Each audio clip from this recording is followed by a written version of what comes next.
होळीसाठी आज आपण एका वाटीच्या प्रमाणात पुरणपोळी करून घेऊया. अगदी टम्म फुगणारी बरं का.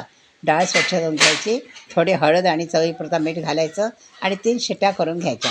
2 वाटी मैदा घ्यायचा, थोडीशी हळद आणि मीठ घालायचं आणि थोडं थोडं पाणी घालून सैलसर गोळा मळून घ्यायचा आणि थोडंसं तेल लावून पुन्हा मळून घ्यायचं.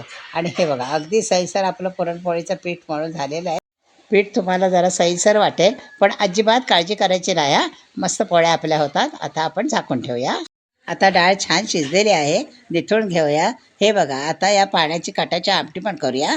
अर्धा तास निथळल्यानंतर अशा प्रकारे आपण डाळ आहे ती चाळणीने बारीक करून घेऊया. हे बघा मस्त आपली डाळ छान बारीक करून झालेली आहे.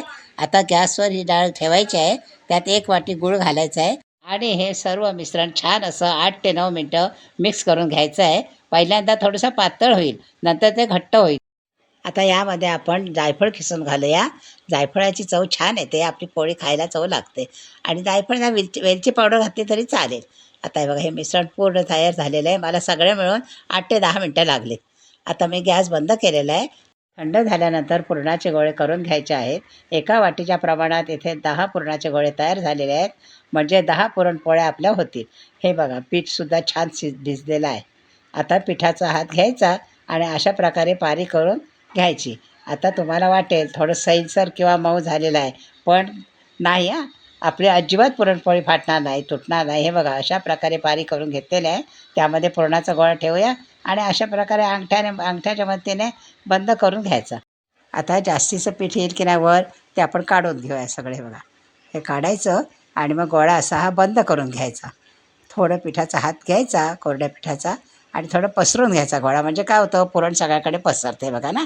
आता पोलपाट घेतला आहे, पीठ लावले दोन्ही बाजूने आणि हलक्याशा हाताने पोळी लाटूया. हे बघा किंवा ही अशी सारखी लाटायची. कोण पेपरवर लाटतं, कोण कपडा बांधतो पोलपाटाला. मी अशीच लाटते बघा. छान आपली पोळी हलक्या हाताने लाटून झाली. तवा आता तापलेला आहे, थोडा मध्यम गॅस ठेवला आहे आणि पोळी टाकूया. हे बघा आणि तेल लावते मी, कोण तूप पण लावतं. हां हे पलटी करूया. आता हे बघा कशी टम फुगते ना. हे बघा दाखवतो मला. हे बघा दोन्ही साईडने छानपैकी पोळी फुगते.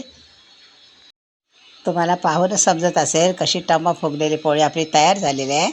या होळीला तुम्ही नक्की करून बघा. एका वाटीच्या करा, एका वाटीच्या 10 होतात पोळ्या मस्तपैकी. आता तुम्ही अशाच पोळ्या करा. होळीच्या तुम्हाला खूप खूप शुभेच्छा. रेसिपी आवडल्यास लाईक करा हां.